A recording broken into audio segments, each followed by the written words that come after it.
What's up, guys? Welcome back to the Forgotten Jesus Podcast. My name is Andrew. We have Pastor Robbie Gowdy and his lovely wife, Candy. Pastor, before we get started, I need to hear an update on how last night went. So last night you went and preached to the Sumner County Jail. Yes. Give me a snapshot of what that was like. We had started like a behind the scenes we're trying to plan a campus, in a sense, in the jail, the local jail where we live, and where people are taking the sermon from Sunday every night, showing it, they're worshiping, and so we officially launched it last night with me going live. That's awesome. Preach live, and then they're going to watch video every week after that. But we were supposed to have 100 and something women, 100 women. We actually had, 75, 80, Vivian, I think, about 80. 75, 80 came, and then there was about 100. They said it was 130 men, but it's probably about 100 men showed up for that. Wow. So it was unbelievable. That's amazing. I mean, it was unbelievable. I preached a message on freedom, talked about freedom is not a state of being. I mean, not a place of being, but a state of being, and told those guys and girls, some of you are more free behind these bars than some people that go to my church walking free, because they're so bound up with pride and anger and resentment and guilt and shame and porn and alcohol and drug. And so I taught him it's more mental than it is situational, locational, geographical. So as you can imagine, that was a message that resonated with them. And then I said, some of you haven't experienced that kind of freedom. And the Bible says when the Son has set you free, you're free indeed. And I would say we probably had, I don't know how many women, because I didn't get them to respond. I just had a general call. I would say most every woman came forward for prayer, which Were was these powerful. 2 different services? Yeah, they have to separate them. And they had to even separate the women, some women from other women, and some men from. Yeah, it's kind of a crazy deal. But anyway, when people were leaving, this is what just blew me away. They came up. I went and hugged all the guys by when they were leaving. Just told them we praying for them. And 2 things. Number one is they kept saying, "You're my pastor. We listen to you every week." That's awesome. Because they have the tablets too, so they're watching the sermon. But they also said they listen to the podcast as well, and so. It was really cool to see people incarcerated saying, and then many of them, the thing about the prison ministry we have is 98% of them will get out. 98% of prisoners get out of jail. Right. But it's not just those who we're ministering to, it's the residual effect of the family. I had an African-American brother in the front row stop me and say, "Hey, I just want you to know my family loved going to Long Hollow Sunday. Awesome. Or loved your Easter service." I said, "Really?" He said, "Yeah, my wife and kids went. I told them they needed to go." That's so cool. And he said, "When I come out," I said, "Man, you're welcome to come. Yeah. I can't wait to meet you." That's awesome. So anyway, really cool. Well, I want to read one message we got on the podcast Facebook page. I don't know how he messaged us, but this is from Lee. Okay, Lee said, "Just wanted to give y'all a big shout out from Texas prisons. Y'all are bringing the gospel to so many here, including me, and helping us understand Jesus and what he did for us. Thank you, man. God's hands are definitely on you. Keep doing what you do. We love y'all. God bless." From Michael's unit, Seg in Texas. Let's see, where it's a dark and violent evil, y'all bring light. Wow. And then he sent us another message. Let's see. Thank you for your response. I stay watching your podcast. The Easter on Would You Die for a Lie is bringing Muslims to light, bro. Thank God, bless y'all. Wow. Super cool. Super cool. So thank you, Lee, for reaching out. Wow. Really encouraging. Would you die for a lie? Yeah, that was our Easter service. Yeah. So good. All right, that's a great that's segue. good. Yeah, I mean, Where are we going today? Where else will we have to go? Now, do you need a Bible, Andrew? I do. I was just Grab thinking that middle that. one. No, Grab I that got middle one. Bible right there. Oh, you got Did you bring a Bible? He did bring a Bible. He's always got his Bible. Okay, he's ready to roll. My bad. John chapter 5. We're getting close to the season ending. We are literally right there. And then we Should we tell them what we're thinking for next season opener? We do have an idea. Do you want to tell them? I mean, is it an idea or are we just doing We're it? going to have to tell them so they can plan accordingly. Okay. Sure. Okay. So current plan is to record the end of this season. We take a little break for summer. Everybody's traveling. Pastor, you do a lot of neat things in summer. And then launching the next season with a live episode that you guys can come to, listen real time, ask some questions. We're going to have a good time. So that's what we're thinking. Yeah, like in August. Like I'm pretty committed to it. So beginning of August. We'll do it we have to do it like a Sunday night or something that's where fine. people can come, or Saturday night. I don't know. We'll figure it out. But you can come to the live studio audience. We'll have it maybe in the chapel. Oh, yeah, for sure. That'd be great. Okay, Pastor, where are we going today? John chapter 5, verse 1. We're going to talk about the healing of the disabled man of 38 years. Ooh. Wow. 38 years. That's how old I am. Is it? Yes. You're 38? Wow. 38. Is he 38 or has he been disabled for 38 years? He's actually been sick for 38 years. Okay, so he's older. So he's than older 38. than so that. He's, Yeah, disabled so for he's 30, Robbie's age. 38 years. You're young, Andrew. You know what? I used to feel like one No, of the young he's ones. no longer young I'm anymore. not one of the young ones He anymore. used to be the young guy in staff. Now I used he's to be. becoming the middle-aged man. Yes. I have more gray hair than anybody else. Oh, wow. Okay, I got something to help with that. All right. John chapter 5, verse 1. Candy, I want you to read. It's a long section. We're not going to do all of it. But let's just read verse 1. Just verse 1? No, start verse 1, and we'll go. We'll read through, and I'll stop you in a moment. No, not you. Not me. You're not going to stop me. Okay. John chapter 5. Here we go. After this, a Jewish festival took place, and Jesus went up to Jerusalem. By the sheep gate in Jerusalem, there is a pool called Bethesda. Yeah, you say it with confidence. That's the In key. Aramaic. Say it with confidence, yeah. Which has 5 colonnades. Within these lay a large number of the disabled, blind, lame, and paralyzed. One man was there who had been disabled for 38 years. When Jesus saw him lying there and realized he had already been there a long time, he said to him, "Do you want to get well?" "Sir," the disabled man answered, "I have no one to put me into the pool when the water is stirred up. But while I'm coming, someone goes down ahead of me." Okay, let's stop here. Now, I want you to see if you noticed something interesting as you were just reading that passage. Andrew, a Bible would be helpful. Candy almost will have a hard time getting it probably unless you look really good on your Honey. phone. But I'm just saying a Bible helps lay it out to see. What are you talking about? Well, you'll see what I'm talking about. Tell Did me. you catch what happened in the first few verses? Let's see here. You're not going to get it, I bet. Am I? Oh, wow. What do you mean you're not okay, gonna get challenge it? accepted. I'm just saying you may not see what's standing out or what is absent from your reading. Oh, no, I'd have no idea. Okay. Wait. Notice the numbers of the verses. Okay. Okay. You have verse 1. 2, 3. You have verse 2. You have verse 3, and then There you is no 4. There's no 4. See, I got it. Well, there is no 4. Did Why you is there no catch that? 4? Hun. Okay. Did you catch that? Well, shirt? yeah, I'm catching it now. Candy's I knew got it. some I kind knew of it. shirt. What I is knew that? it. What does that shirt say? It's "I love you" in French, isn't Oh it? my Well, gosh. say it. Honey, you Say took it. French. Say Je it. t'aime. Je t'aime. Je Oh. t'aime. I took French. in My high shirt school. in English says "Forgotten" because we got merch out, y'all. Check Let's it out. go. on the Forgotten store. birds. Okay. One of them's I knew you were going to official, say one of them's something about my unofficial. Yeah. shirt.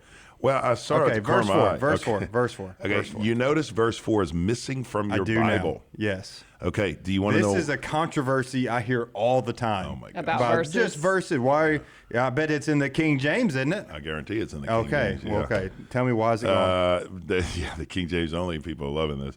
The NIV, I think they were the first to. I know they don't have it as well, but some modern versions don't have it as well. But if you notice, there's a footnote. Okay. If you read the footnote says some manuscripts include verse 3b and 4, while others don't. So 3b is when you see B, it's the second part. So 3b says he was waiting for the moving of the water. Okay. Because an angel would go down into the pool from time to time and stir up the water. Then the first one who got in after the water was stirred recovered from whatever ailment he had. And so they took that out because upon reading it and investigating it, they assumed that was a scribal addition. Okay? Now, we talked Okay. about this before. It's a long explanation. We could probably link, I'm sure we talked about this, but it was the question about, did we do that King James versus modern Textus Receptus versus the majority text and minority? Vaticanus. Yeah, the Codex Yeah. Vaticanus and Sinaiticus. Give us a Okay, Spark here, Notes version. let me give of you one. just a Cliff Notes version. Yeah. Okay, so when the King James Version Bible manuscripts were translated, they only had so many manuscripts. Erasmus put the first Greek New Testament available for the world, and then Martin Luther and others used that Greek New Testament text to translate the German Bible, Martin Luther's edition, the King James Version of the Bible, 1611, and every version after that, or every edition after that of the King James, still used what they had available. So back in the 1500s, 1600s, the oldest they could go back, the farthest they could go back was about, I would say, 900 AD. So 900 years after Jesus died. Then when they discovered the Sinai, the Codex Vaticanus and the Codex Sinaiticus, which are two manuscripts, one in the Vatican, one in Sinai, they found these at the end of the 18th century, and that actually, some people think it's a conspiracy because they found them close to the same time, but that actually predated the 900 year and brought it back to like the 300s, 200s, and even have fragments from the first century, obviously. But these are fragments that go all the way back further. So the question is, what is more reliable? The argument for the King James only folks would say, well, we have 6,000 manuscripts that are the majority, and you have these two which are the outliers. Well, the problem is, the challenge with that argument is the two that are the outliers are older. They go back to the source. They're closer to the time. So would you rather have majority, or would you rather have closer to the source? And the answer is closer to the source. Okay, so when you go back to the closer to the source materials, and so what happens over time, this is why this is important. What happens over time is when people translated the Bible, they didn't have a Xerox machine, they didn't have a photocopy, they didn't have a printer. They had a scribal pen and papyrus or vellum, they wrote. And sadly, what would happen is the scribes, as they would copy one manuscript to another, would every now and then add commentary to the Bible to help you understand what was written. They thought they were helping the reader by saying, hey, let me add Jesus Christ, son of David. Okay. And some of the early manuscripts won't have son of David. Now, is that a wrong addition? No, it's true. But we don't want people messing with the manuscript, just like you don't want a waitress messing with your food when she's delivering it to your table at a restaurant. And so we know that the scribe, we believe the scribes added this, but when you compare that addition to the Jewish culture, you realize that was not a Jewish practice. That was more paganism with the Greeks, okay? Because the Greeks did not believe, one, angels could heal. So that's kind of an odd addition. The angels stirred the water. That's not even, I went and looked it up and studied it today. No Jewish person would say, oh, it's God will send an angel. God himself was the one who healed them, right? So that was the first issue for him. And then you realize that the practice of the stirring of the water and believing, and that's a false belief in Asclepius, who was the pagan god of healing, which we see in Corinth and in Turkey, which we went to. We had the snake and the logo. Hospital medical, the Blue Cross sign, all that. So what they said is this was an addition later. They took it out. Now, they put the footnote in for those who are really bothered by it. But I do think they're right in doing this. Now, a lot of people have looked at this and said, John chapter 5, and John has a way of doing this. A lot of people would say this is not a real event. Not a lot of people. Some people would say this is not a real event. This is allegory. Okay. Where all of the numbers, like the actual account of this is not real. It's just, it's an allegory, which is everything symbolic.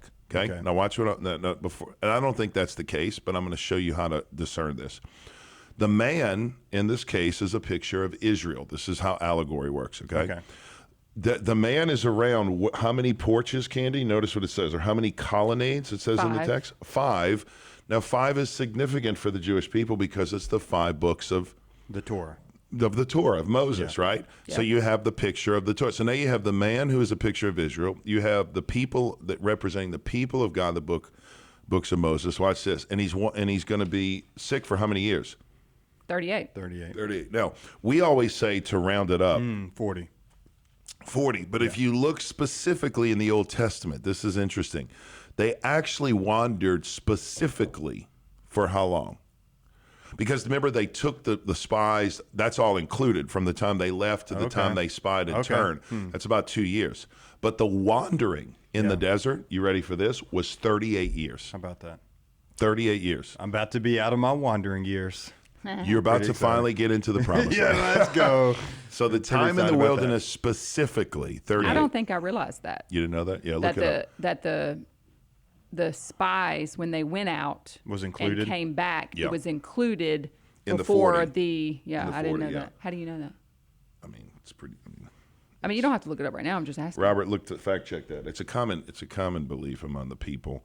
I think there's actually a reference to it though, but I'm not just pulling out of it. And then here's the final piece. So you have the man who's a picture of Israel, the 5 books of Moses connected to the nation, 38 years in the time of wilderness. You ready for this? And then you have the stirring of the waters, or the baptism, or you got to realize whenever God takes them out of Egypt and before he brings them into the promised land, through water. it's bookended with water. So therefore people would say this isn't real, it's an allegorical, piece about something deeper. Now, I don't look at it that way, because remember, we're looking with the Jewish Hebraic lens, and we know that God can run concurrently a real story with a lot of symbolism and insight. Because I told you, when I started uncovering these things like this, the numbers, gematria, insights, meaning, there's only 2 options to this. Either the whole thing's made up, and God's a really good storyteller, and people believed in a lie, which I don't think is true. Or God is sovereign even over the small details of a person's life, of a person's illness, of a person's position, geography, location. So that's what I think is happening. Now, let me give you another picture to show you how cool this is. The same thing happened with the woman at the well, which is John's kind of deal, right? Think of the woman at the well.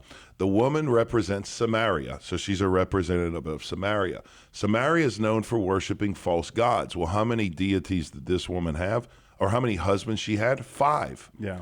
Which kind of is a contrast to worshiping God, the 5 books of Moses. Then you have the 6th man. The 6th guy she's with, who's not her husband, is actually the number of incompleteness. So now we have a deeper insight here. Yeah. Not only are you dating this man, but he shows you he's not sufficient to satisfy. Then Jesus comes along and says, what you're looking for is actually me. He's the 7. number 7th man. 7, right? Now, Jacob's well in that encounter is significant. Why? Because the well, or Jacob's well, is a place of spiritual renewal. So you notice that as well. Jesus presents himself as the true husband compared to the false ones, or the ones that couldn't satisfy, and the water is eternal life, or a connection with God. So you see all these layers and elements in the story. So you're saying it's not allegory alone, but it's God's sovereignty with all these details that matter also. Yeah. Now, I'll tell you how I've taken... And if you're watching, I use both hands on purpose. Yeah, no, like you did. You on the one hand, on the other hand. Yeah, because it's both hand, or both hands. Ooh, both hands. Both hand.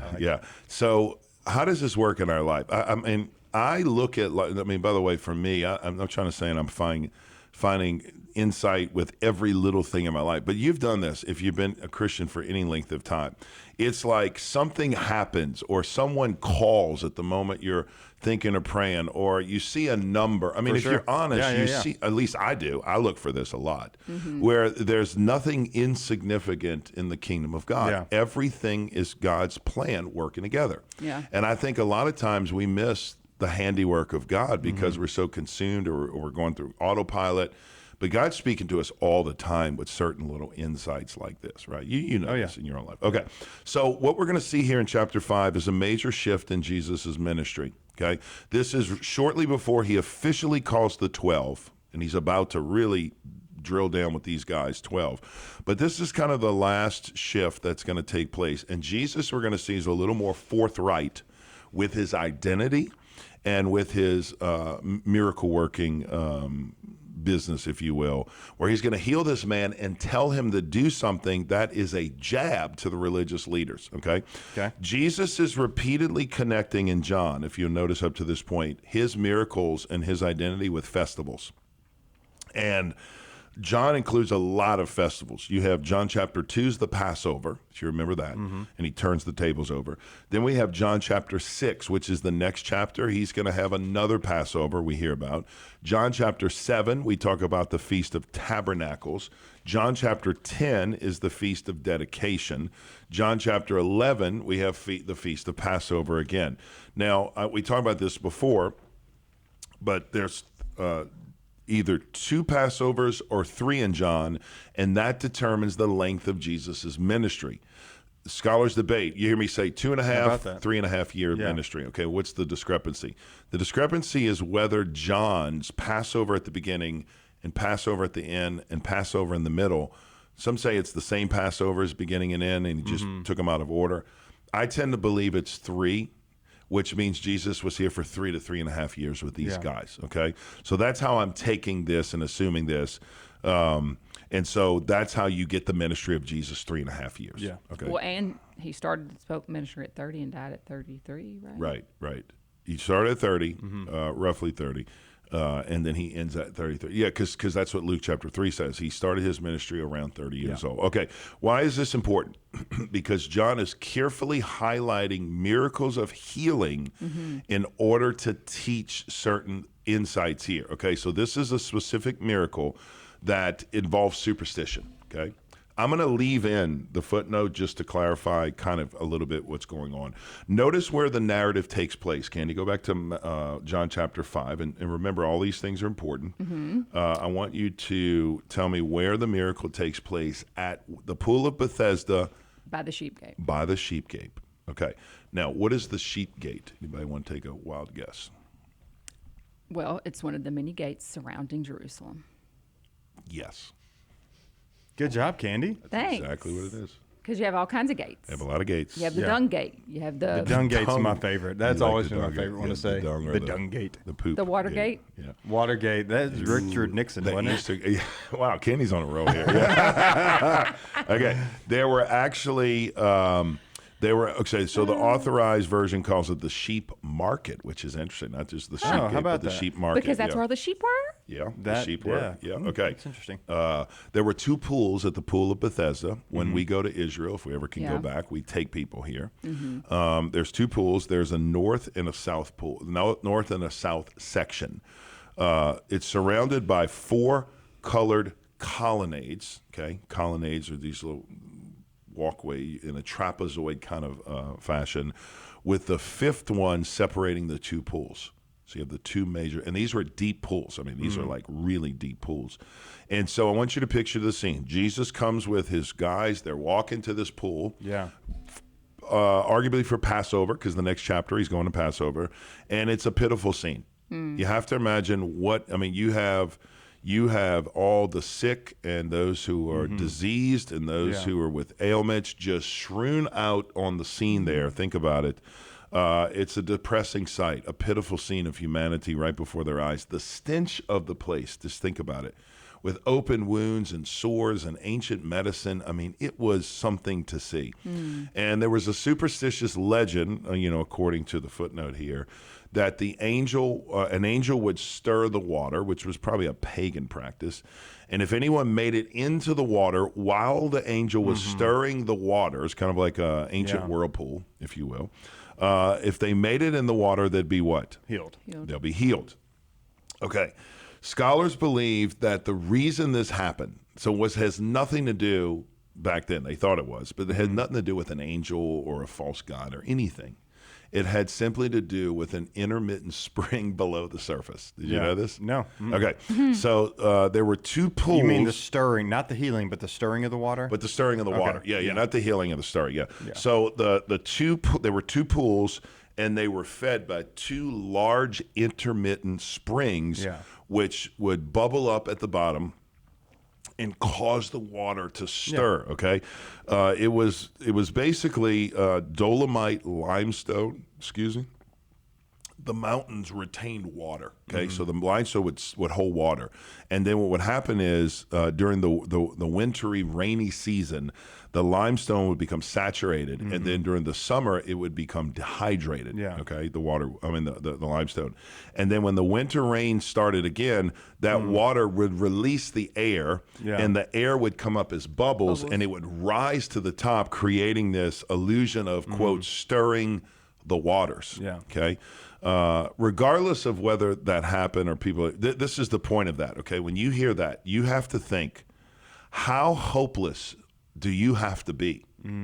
How much in despair do you have to be that you have been relegated and resort to waiting for an angel, quote, to stir a water to be. I mean, it's pitiful. It's a pitiful scene. I would say it this way: it's a last-ditch effort. Yeah. You've tried everything. So had they seen people be healed here? That's what I was thinking. Like, is Like, there a I'm tradition imagining the people who, like, if this guy fell in the water right now, he's sinking to the bottom and drowning. That's a good question. That's a good point. Yeah, I mean, yeah, that's true. Not only that's a good point. I never thought about that. Could even swim. Can't walk for sure. No. I would say there probably were some signs of healing, obviously, because people were there. But it was all superstition, and it wasn't. It wasn't what God had sanctioned for them to be here. Right now, here's what you have to understand too. If this guy is here, he has gone through every healer in town, every miracle worker. He's seen the rabbis. He's done everything. He's Is he made unclean offering. because of his? Is there any uncleanliness to him because of his situation? What do you think? Knowing what you know up to this point. I mean, I would say yes. Yes, totally unclean. Because he's sick and, he's got a disease. And So remember, I think I was saying that to say, like, would other people, like, maybe could these other situations not even take a look at him, not even try to help him because he's unclean? yeah. And So he's here because he has no other options? yeah, his parents, family probably disowned him. He has no other options. He's probably not married. He's alone. And he's helpless. And so, Well, he says, I have no one to put me into the pool. yeah, no friends either to help him, you'd think. 38 years is a long time to deal with. Remember, the number 3840 for the Israelites is a time of testing. Testing. Yeah. This man's whole life has been a test. Yeah. So we're saying it's not allegory, but these details do matter. Yeah, and I would say yes. Yeah, the fact that they're significant, right? That's what I would say. And that's how Jewish people read the text. By the way, they look for these insights, and it's like I said, you only have two options, and you got to realize God is sovereign even over the period of time, not just the suffering, but the duration of the suffering. The time of one's suffering, the season of one's suffering, right? And so Jesus is going to show us the reason this man's going through this. But let's pick up in verse 9, Candy. So we're going to transition here to this helpless, hopeless situation that, honestly, Jesus, before Passover, not only should not be around this man, he shouldn't be around any of these people because he's going to be unclean. A Jewish man, much less a rabbi who's on another level. But Jesus goes in. Okay, read verse 9. So let's pick up there. Okay. Instantly, Well, let's go to 7. We missed an interesting part. Okay. Sir. Sir, the disabled man answered, I have no one to put me into the pool when the water is stirred up, and while I'm coming, someone goes down ahead of me. Get up, Jesus told him. Pick up your mat and walk. Instantly, the man got well, picked up his mat, and started to walk. Now that day was the Sabbath, and so the Jews said to the man who had been healed, This is the Sabbath. The law prohibits you from picking up your mat. He replied, The man who made me well told me, pick up your mat and walk. Who is this man who told you, pick up your mat and walk? They asked. But the man who was healed did not know who it was because Jesus had slipped away into the crowd that was there. Okay, so we have a couple of things going on here. Jesus is going to heal the man. The man is so oblivious to Jesus' healing, he doesn't get his name or face, really. He just kind of, he misses that key point there. And Jesus says, oh, by the way, not because it would have been easy to just say, get healed and go home. But Jesus says, pick up your mat and walk with it home. Which is a parade through town. Right, over your shoulder, Sabbath, big old mat. This is not like a little sleeping mat. It's a big old mat he's sleeping on. He's got the mat on his shoulders. Yeah, they've seen this guy for 38 years. Yes. I mean, this is a spectacle. Yes. Okay, now here's what I want you to do. Hold your place here and go back to John 4. And John has a tendency of doing this. John has a tendency of putting parallel accounts next to each other or giving contrasting accounts, like the Nicodemus and the woman at the well. We talked about this. They are totally different people. Yeah. And yet they both put together this wonderful, mosaic of God. Now watch this. John's going to do the same thing with John 5 and John 4. So what's the difference? The account is he's going to contrast the miracle of the Father seeking Jesus for healing for his son and the miracle of the man who Jesus sought him out to heal him. And you have a contrast here. Watch this.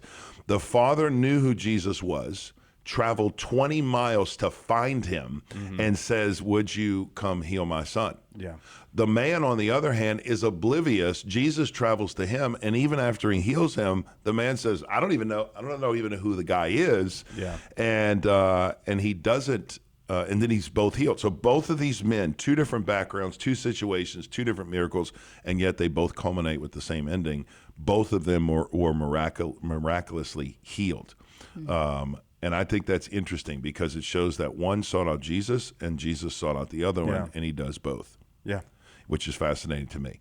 And so Jesus has to call upon the man, or Jesus has to call upon him, okay? It's another contrast with the woman at the well. So if you study the story of the woman at the well, after she came in contact with Jesus and experienced the healing waters, what does she do? She tells everyone about him, about Jesus. The man at the pool not only doesn't tell her about everybody about Jesus, He didn't know who he is. he didn't even know his name. Yeah. So you see these little insights, these little nuggets along the way. But people have been talking about Jesus, right? Like the Pharisees were probably like, oh, well, we assumed this was Jesus. Yes. But you got to realize they're in Jerusalem. Okay. And it's Passover. It's still so early it's busy. on. There's thousands of people there. It'd be like going to the Titans game and saying, anybody know the Forgotten Jesus podcast? Yeah, and everybody would say yes. Of course. Of course. We're actually an official sponsor of the 2026 season coming up. Yeah, Titan, 25-26 season. The Titan. This is going to be our year, by the way. This is going to be We our got year. a quarterback I finally. hope so. Now, we have got quarterbacks in the past, and they haven't turned out the best. Honey, but let's be I'm positive. hoping this is the year. Okay, so Jesus asked the man a pointed question, and we're going to ask this and answer, and then we're going to put a comma here because I want to leave a cliffhanger. But Jesus asked the man a question before he heals him. What's the question? Do you want to get well? Do you want to get well? Wow. Now, I don't know about you. You and I have prayed for a lot of sick people through the years. And this guy, it's not even like he walks an aisle, comes after a service, and you don't know, you can't discern what he's doing. No, you know exactly what this guy is about. You know exactly what he wants. You know who he is. He's been there for, Jesus probably saw this guy there growing up as a little boy. He went to that pool probably and walked past that pool. 38 years. If he was there, he saw that guy as a little boy. Yeah. Okay? So what kind of a question is, do you want to be healed? Of course I want to be healed. What are you talking about? What do you think? What kind of question is that? Like, why would Jesus ask, do you want to be healed? I mean, the answer is like obvious, Jesus. Yeah. But the answer is not obvious, by the way. It's a deeper question. What do you think he's doing here, I Andrew? have no idea. My head's going to situations where, like, I'm walking with some people right now, and it's like they want everything. They want their situation to change, but they don't want to change. Yeah. So that's where my head's going. Yeah. They're like, I don't like. It's just made me think. Do they want to be healed? Like, do they want to actually be better? Oh, that's good. Or do they just want their situation to be different? That's And good. It's more than like what he's saying. It's spiritual, Yeah.